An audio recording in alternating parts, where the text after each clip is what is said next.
queridos alunos do 8º ano, tudo bem com vocês? Aqui é o professor Eduardo Paiva para mais uma aula remota de Geografia.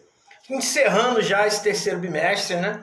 Vamos ter aí apenas um capítulo, que eu vou ver com a tia Simone como é que a gente vai fazer aí, mas vamos à aula de hoje. Então pegue seu livro aí, sua apostila, abra na página 211, subtítulo Cuba, tá? Muitos de vocês já ouviram falar nessa ilha caribenha, né? Talvez não saibam ainda onde ela se situava. Então, a partir de agora, a gente vai aprender. É um importante país, tá? De contexto histórico, se situa na América Central, tá? Não na parte continental, é insular, ou seja, é uma ilha, tá? Ela não está presa ao continente, ela está rodeada pelo oceano, tá? E o que chama muito a atenção em Cuba, né? É a sua história, podemos dizer assim, sua história moderna, sua história recente. Nem tão recente assim, né? Tem aproximadamente aí uns 100 anos de história que fazem com que Cuba seja tão diferente dos seus vizinhos americanos. Então, começa falando o seguinte: Cuba, né, como vários outros países, era uma colônia espanhola, né, que na época do mercantilismo se utilizava, né, explorava comercialmente, né, a área, principalmente lá nos anos de 1600, 1700, como lavoura de cana-de-açúcar, igual ao Nordeste brasileiro, né. A partir de 1900, já começa a ter uma organização maior nos Estados Unidos, né? E um processo maior de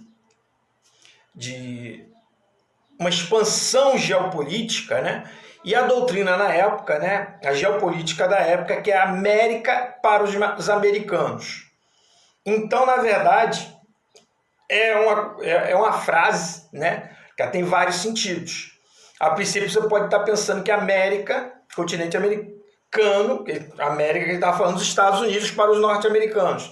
Mas na verdade os norte-americanos eles queriam dominar todo o continente, como fazem até hoje, né? Os Estados Unidos não exerce um domínio às vezes militar, mas exerce um domínio econômico sobre os países latino-americanos, tá? Como em outros lugares também, mas principalmente aqui na América Latina, né? Ele tem um domínio, né? Devido à sua economia, ela tem parcerias comerciais com todos os países, então isso fica muito difícil. Não os países se negarem, né? a se reportar aos Estados Unidos, menos Cuba. Por quê? Na década de 50 e 60, né, devido à proximidade entre Cuba e Estados Unidos, 150 quilômetros, né, de distância entre a Flórida e a ilha de Cuba, a ilha de Cuba era como se fosse um quintal dos Estados Unidos. Então os americanos iam para Cuba, né, para se divertir, né, para curtir suas praias, né, e levavam de lá frutas tropicais, o açúcar produzido, né? E a ponto de a própria ilha não ter muita autonomia. As leis que existiam em Cuba precisavam ter a aprovação dos Estados Unidos. E a população, muito pobre, muito dependente disso, se organizou em uma revolução. Então, 2 caras foram fundamentais nessa revolução: Fidel Castro e Ernesto Che Guevara, tá? E eles organizaram uma revolução, conseguiram o apoio dos trabalhadores, né? E tiraram o presidente. E assim, eles, naquele momento, né? Eles começaram ali a promover um governo dos trabalhadores, dos cubanos. Eles queriam Cuba para os cubanos, não Cuba para os norte-americanos. E aí o que acontece? Você está no meio do contexto de Guerra Fria, onde quem não é amigo dos Estados Unidos é amigo da União Soviética. Então foi aí que foi a chegada do tal do socialismo, né, a Cuba. Os Estados Unidos não quis, até fez uma tentativa frustrada, né, de tomar Cuba, mas foi frustrada essa tentativa, né? Os cubanos conseguiram impedir a invasão norte-americana e ficou por isso mesmo. Os americanos não quiseram levar suas armas e conquistar a força. O que eles fizeram? Fizeram um bloqueio econômico, aonde nenhum país que tivesse relações comerciais com os Estados Unidos, a gente está falando da maior potência econômica do mundo, eles compram tudo de todo mundo. Então, quem tivesse relações econômicas com Cuba não poderia mais negociar com os Estados Unidos. Então, dessa maneira, Cuba ficou isolado. Então, não tendo outra alternativa, se alinhou à União Soviética. E daí você tem a chegada do socialismo, que para Cuba foi muito bom, por vários aspectos, tá? Se Cuba hoje não se destaca por ser uma das nações mais ricas, né, do mundo, mas ela se destaca, principalmente aqui no contexto da América Latina, por ser uma potência social. O que significa isso? A taxa de analfabetismo deles é próximo de zero, né? A medicina cubana é reconhecida no mundo inteiro, tá? Recentemente, né, agora nesse episódio da Covid, inclusive eles enviaram médicos para a Itália para tratar os italianos e outros lugares da Europa. Recentemente aqui no Brasil nós tivemos os cubanos, né, alguns médicos cubanos fazendo, né, o trabalho de médicos aqui no Brasil, serviços médicos aqui no Brasil, que principalmente no interior e região norte do Brasil, foi importantíssimo, tá? Porque devido à concentração de pessoas da nossa população estar no litoral, a gente forma muito médico, a gente forma pessoas capacitadas, mas as pessoas não querem sair das grandes cidades. Então os cubanos foram mandados para as pequenas cidades, principalmente do interior, e em alguns lugares que nunca tiveram um médico, e de repente tinham os cubanos. Então aqui no Brasil nós temos experiência também com a medicina cubana muito bem sucedida, tá?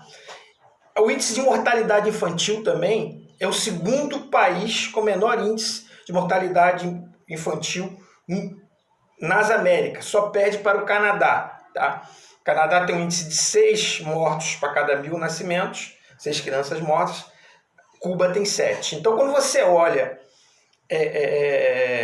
o histórico de vida, né, o IDH de Cuba, ela se destaca no nosso continente americano como um todo, tá?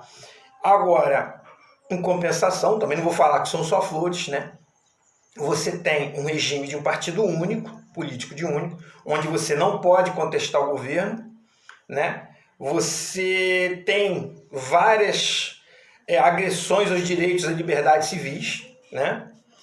Mas isso tem mudado com o tempo, tá? Desde o afastamento de Fidel Castro, já tem alguns anos, né? Fidel Castro se afastou, deixou o poder para o seu irmão mais novo, Raul Castro, e eles têm se modernizado gradualmente. Cuba hoje, ela está muito mais próxima do que está muito parecido já, né, com o que é a Alemanha em termos eleitorais. Você já tem um mandato para presidente, já existe voto em Cuba, tá? Não é obrigatório, diferente do Brasil, não é obrigatório, tá? Agora, assim, você lá só tem um partido, né? Que é o Partido Comunista Cubano, porém, você não precisa ser filiado ao partido para ser candidato, tá bom? Agora, é lógico, né, que os candidatos do partido têm um peso muito maior, então aí fica esse contexto. A democracia, ela está chegando, mas engatinhando em Cuba. Não é uma realidade, tá bom? Mas fica aí a aula para vocês conhecerem um pouquinho desse país. Eu tenho certeza que alguns de vocês já escutaram nas redes sociais aí, chamando os outros de comunista. Ah, vai para Cuba. Tá, o que tem de Cuba que todo mundo acha que é tão ruim? Tá? Então, quando a gente fala isso, Às vezes a pessoa não conhece o contexto. Não é o caso de vocês agora que estão conhecendo esse contexto, né, da história cubana, tá? Não é um país muito rico, tá? Eu tive alguns colegas que foram a Cuba, que eles retrataram lá, que é uma cidade muito bonita, tá? Principalmente parece que é uma volta ao passado. Parece que você está entrando num cenário dos anos 60, dos anos 50, carros antigos, prédios antigos, mas tudo bem cuidado, a cidade muito limpinha, né? E uma ausência quase que total de tecnologia. Isso foi muito marcante para as pessoas. Então, como a gente fala, é uma volta ao passado quando você vai a Cuba. Em compensação, você não tem, você não viu pessoas nas ruas, né, mendigando, não tem mendigos em Cuba, e isso chamou muita atenção. Uma coisa que o colega falou lá também é assim, médico, é muito barato o serviço médico, e você encontra médico em cada esquina, como se fosse padaria aqui, entendeu? O serviço médico é muito barato, né? E outras particularidades, tá bom? Quem quiser, quem tiver mais dúvida, chama no remoto que a gente vai conversar. Não posso me alongar muito, senão o vídeo não chega para vocês, tá bom? Eu quero que vocês façam os exercícios de 1 a 5 no caderno e de 6 a 10 pode fazer no livro também. Não esqueça de mandar aquela imagem para mim, tá bom? Beijo, grande abraço, até a próxima aula, tchau!